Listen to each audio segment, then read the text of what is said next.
శ్రీ విష్ణు రూపాయ నమశివాయ. అమ్మవారి మహిమాన్వితమైన స్వరూపాల్లో మరో స్వరూపం గాయత్రీదేవి.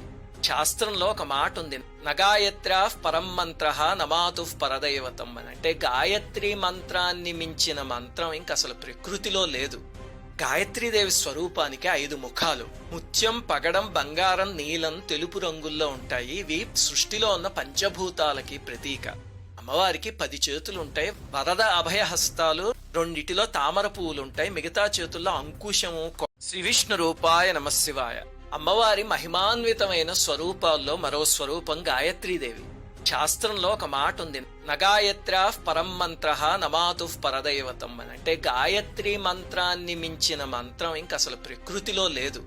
గాయత్రీదేవి స్వరూపానికి 5 ముఖాలు. ముత్యం, పగడం, బంగారం, నీలం, తెలుపు రంగుల్లో ఉంటాయి. ఇవి సృష్టిలో ఉన్న పంచభూతాలకి ప్రతీక. అమ్మవారికి 10 చేతులుంటాయి. వరద అభయ హస్తాలు, 2 తామర పువ్వులుంటాయి. మిగతా చేతుల్లో అంకుశము.